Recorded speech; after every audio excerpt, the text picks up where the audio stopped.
마가복음 14장 43절로 52절 봉독하겠습니다.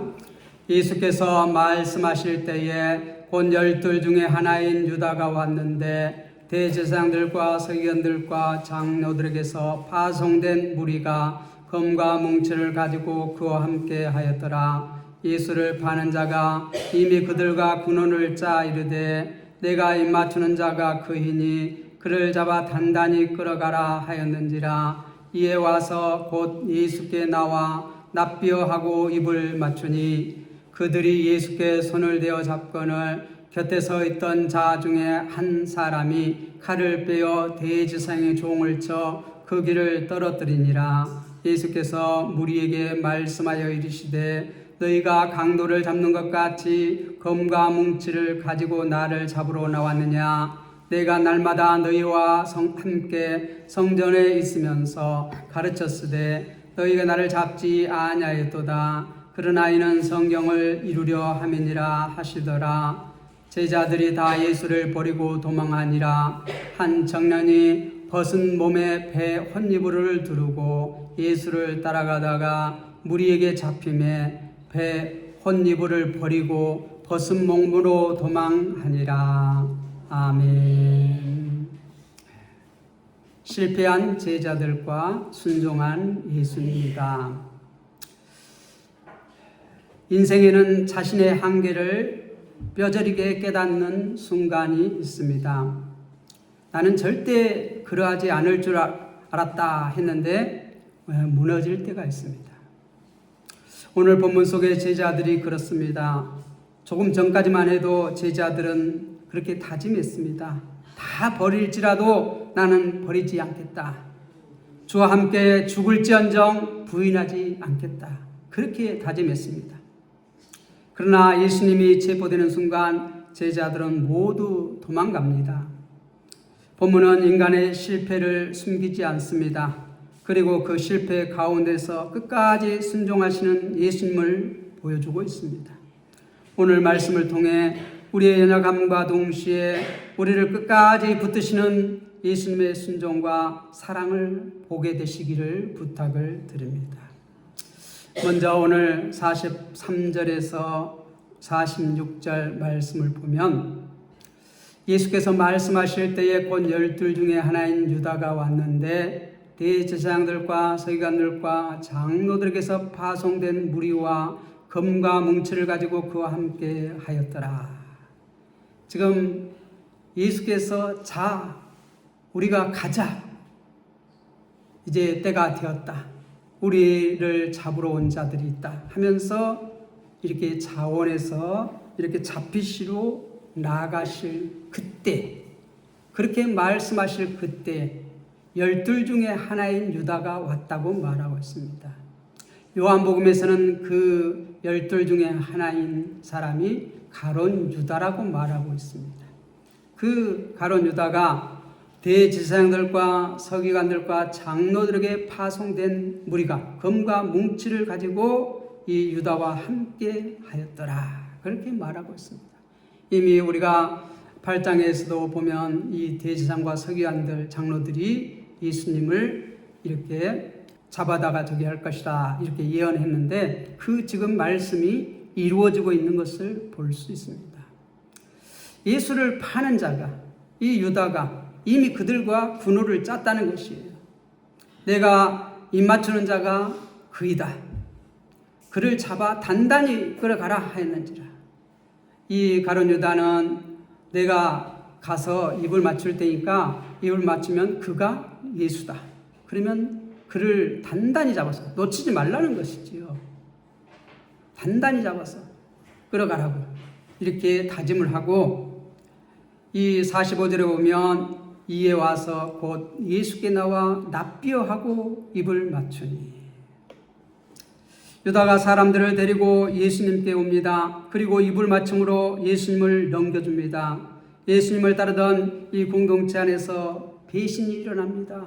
지금까지 3년 반 동안 예수님과 함께 먹고 함께 자고 지금까지 가르침을 받고 예수님께서 능력을 줘서 전도도 나가고 또 귀신을 물리치고 병든 자를 고치고 능력을 행하고, 그런데 그 12 중 하나인 이 가룟 유다가 예수님을 배반합니다.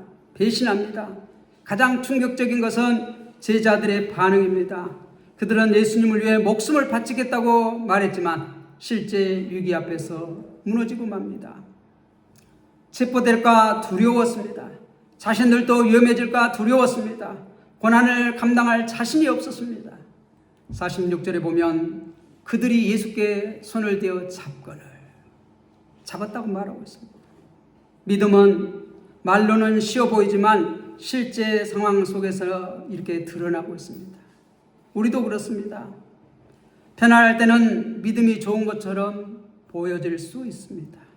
그러나 문제와 손해와 위기가 오면 흔들리기 쉽습니다. 사람의 시선이 두려워 침묵합니다. 손해볼까봐 순종하지 못합니다. 제자들의 실패는 단순한 옛날 이야기가 아닙니다. 우리들의 모습을 비춰볼 수 있습니다. 신앙은 자신감을 믿는 것이 아닙니다. 내 결심을 믿는 것도 아닙니다. 신앙이라는 것은 우리가 나는 절대로 안 넘어질 거야, 그것이 아니라 주님 붙들어 주셔야만 합니다. 우리는 연약합니다. 나약합니다. 지혜가 부족합니다. 주여 우리를 붙잡아 주시옵소서. 주님이 나를 지켜주시고 나를 구원해 주시고 나를 천국으로 인도하실 것을 확신하는 것이 믿음입니다. 다시 말해서 하나님의 아들 예수가 우리의 그리스도가 되신다는 것을 믿는 것이 믿음입니다. 어떠한 상황 가운데에서도 예수님은 우리의 구원자가 되신다 하는 것을 믿는 것이 믿음입니다. 단순하게 우리가 맹세하고 말로 나는 절대로 예수님을 떠나지 않을 것이야 한다고 우리가 믿음 있는 것이 아닙니다. 내가 아무리 연약한 가운데 있을지라도, 내가 환난 가운데 있을지라도, 내가 고난 가운데 있을지라도 예수님은 나의 그리스도가 되십니다. 그렇게 믿는 것이 참 믿음입니다. 그 다음에 이제 47절로부터 49절에 보면 제자들은 인간적인 방법을 선택합니다. 곁에 서 있는 자 중 한 사람이 칼을 빼어 대제사장의 종을 쳐 그 길을 떨어뜨리니라. 이 예수께서 이렇게 잡힐 때에 곁에 서 있던 자, 우리가 요한복음에서 보면 베드로라고 말해요. 예수님의 제자 중 베드로가 칼을 빼어서 이 제사장의 종, 거기는 요한복음에서는 말고라고 나오죠. 말고의 귀를 이렇게 칼로 잘라요. 그래서 예수님께서 검을 칼집에 꽂으라 그렇게 말하고 그 귀를 다시 주어서 이 말고 귀에 다시 붙여줍니다. 치료해 줍니다. 그런데 마가는 그러한 설명을 하지 않아요. 제자 중 한 사람이 칼을 빼어 대제사장의 종을 쳐 그 귀를 떨어뜨리니라. 그렇게 할 때 예수께서는 무리에게 말씀하여 이르시되 너희가 강도를 잡는 것 같이 검과 뭉치를 가지고 나를 잡으러 나왔느냐? 내가 날마다 너희와 함께 성전에 있으면서 가르쳤을 때 너희가 나를 잡지 아니하였도다. 이렇게 책망합니다. 내가 지금까지 이 낮에는 성전에 가서 가르치시고 밤에는 이렇게 감람산으로 물러나오시고 베다니로 물러나오시고 이렇게 하셨잖아요. 그렇게 몇 날 며칠 동안 이렇게 성전에서 가르칠 때에는 너희가 나를 잡지 아니했다. 그러나 이는 성경을 이루려 함이라 하셨더라. 예, 한 제자가 칼을 빼어서 이 대제사장의 종을 쳤는데 이 지금 마가는 한 제자라고만 말하지요. 그런데 요한복음에 보시면 다시 한 번만 얘기하면 우리가 베드로라고 이 요한은 말합니다. 이 베드로는 예수님을 지키고 싶었을 것입니다. 예수님이 그렇게 예수님 옆에 가 있다가 말고기를 치면은 예수님께서 도망칠 줄로 믿었어요. 그렇지만 예수님은 도망가지 않습니다. 베드로는 열심이 없었던 것이 아니에요. 그러나 그는 하나님의 뜻보다 자기 방법을 앞세웠습니다. 예수님은 칼로 왕국을 세우지 않습니다. 폭력으로 구원을 이루지 않습니다. 예수님은 말씀하십니다. 이는 성경을 이루려 함이니라. 성경을 이루려 함이니라. 예수님께서는 성경을 이루기 위해서 그대로 가서 잡혀주십니다. 아무 힘이 없는 것처럼. 예수님은 상황보다 하나님의 뜻을 보셨습니다. 그래서 예수님께서는 엎드려 3번이나 간절히 기도했잖아요. 그리고 어떻게 해요? 나의 원대로 마시고 아버지의 원대로 되기를 원합니다. 아버지의 뜻대로 되기를 원합니다. 그리고 지금 아버지의 뜻을 이루는 것이에요. 그 말은 성경에 예언된 말씀이 그대로 이루어진 것을 지금 얘기하고 계신 것이에요. 그러나 제자들은 달랐습니다. 하나님의 계획보다 자기 생각이 앞섰습니다. 순종보다 감동이 먼저 나왔습니다. 기도보다 행동이 앞선 것을 볼 수 있습니다. 우리도 위기 속에서 쉽게 인간적인 방법을 붙듭니다. 화를 냅니다. 억지로 해결하려고 합니다. 하나님보다 먼저 계산을 합니다.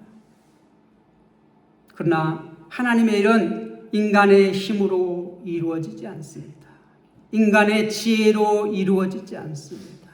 돈으로 이루어진 것이 아닙니다. 신앙생활의 핵심은 내가 얼마나 열심인가 보다 내가 얼마나 하나님의 뜻에 순종하는가입니다.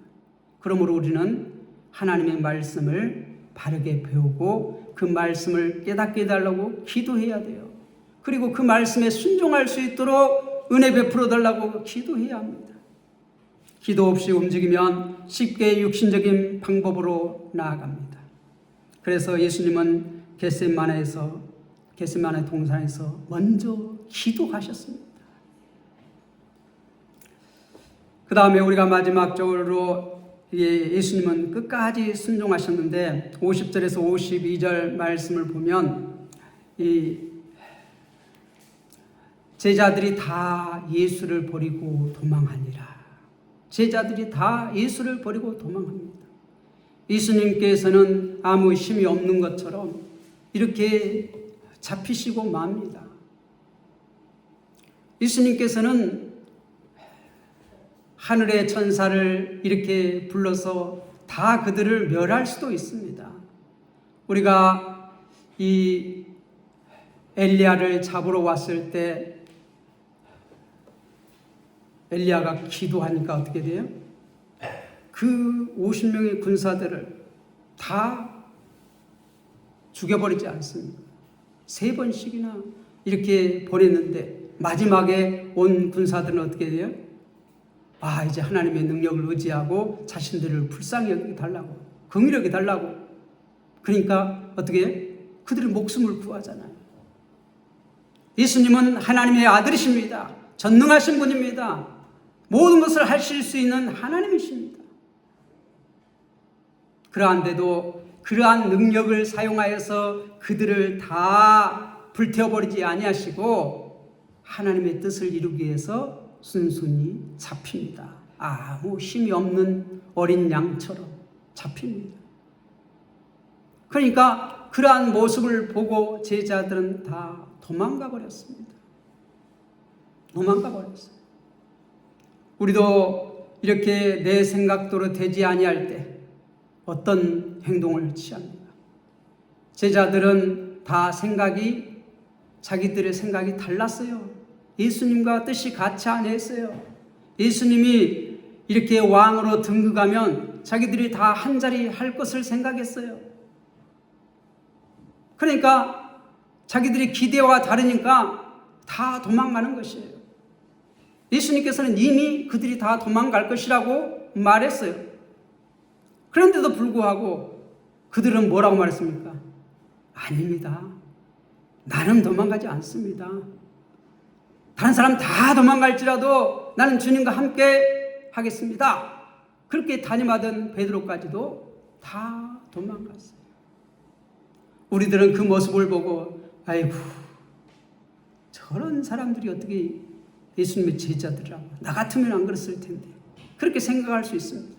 그런데 여기서 12명의 그 11명의 제자가 다 도망갔다는 것은 우리들도 다 도망갔다는 것입니다. 예수님께서 제자를 12명을 이렇게 택하신 것은 택한 백성 전체를 상징합니다. 그러니까 우리 인간은 연약하다는 것이에요. 하나님의 뜻을 우리는 순종할 수 없는 그러한 존재들이라는 것이에요. 우리 타락한 존재들은 하나님의 뜻을 온전히 순종할 수 없는 그러한 자들이에요. 그렇기 때문에 하나님께서는 자신의 하나밖에 없는 독생자 예수 그리스도를 이 땅에 보내셔서 어떻게 해요? 자기 백성을 저희 죄에서 구원하기 위해서 지금 예수님을 이 땅에 보내시고, 지금 때가 되매 예수님께서 예루살렘에 올라오셔서 십자가를 지기 위해서 지금 아무 반항을 하지 아니하고 잡히신 것이에요. 그런데 그러한 하나님의 뜻을 모르는 제자들은 다 도망갔다. 다 예수를 버리고 도망갔다. 그렇게 말합니다. 그리고 51절 52절을 보면 한 청년이 벗은 몸에 헛베옷 이불을 두르고 예수를 따라가다가 무리에게 잡히네. 도망가다가 잡혔어요. 그러니까 배 헛이불을 버리고 벗은 몸으로 도망갔다. 옷을 벗어 던져버리고 도망갔다는 것이에요. 배두굴 이만 이렇게 걸치고 예수님을 쫓아가다가, 몰래 숨어 쫓아가다가 붙잡히니까 이 홀랑 벗어버리고 도망갔다는 거예요. 도망갔다는 거예요.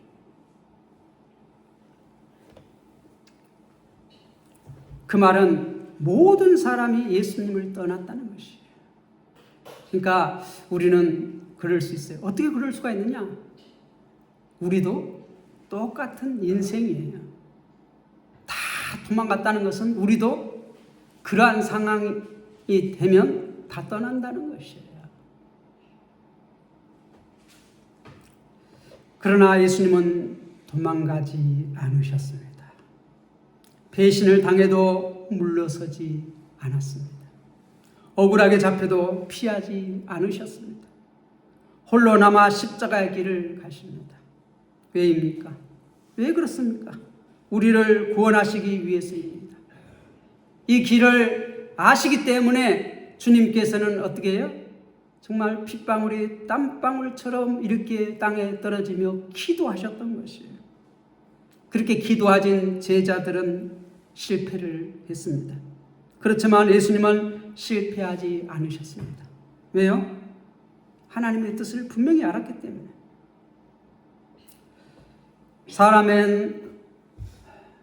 사람의 순종은 흔들리지만 예수님의 순종은 완전합니다. 왜요? 하나님의 말씀을 붙잡았거든요. 하나님의 말씀을 붙잡았거든요. 예수님은 끝까지 아버지의 뜻에 순종하셨습니다. 그 순종 때문에 우리가 살게 되었습니다.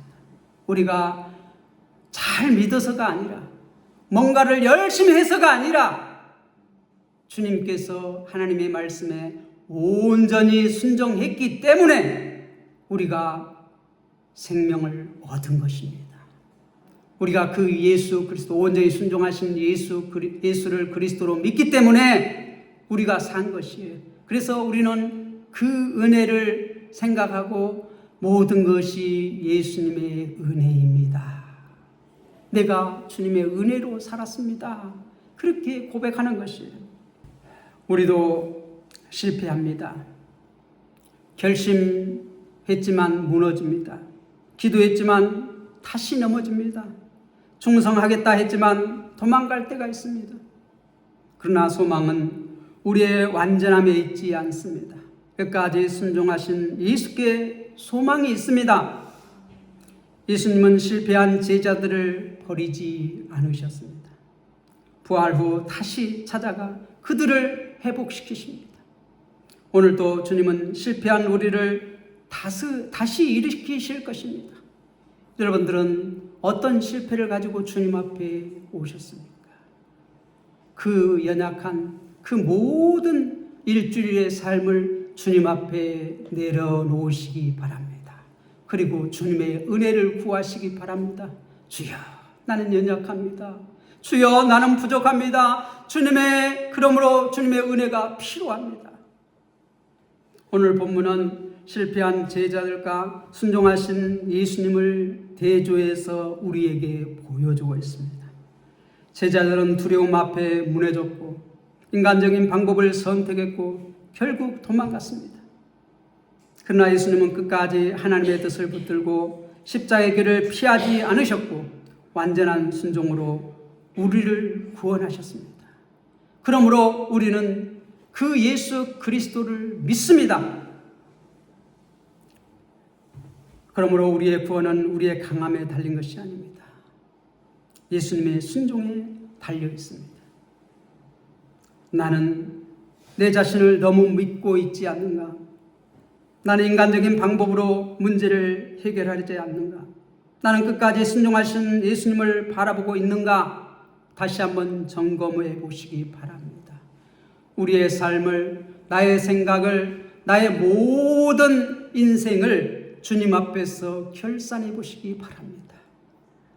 나는 나의 순종으로 주님의 백성이 되었다고 자신할 수 있습니까? 그런 사람은 한 사람도 없습니다. 다 도망갔다는 것이 성경의 말씀입니다.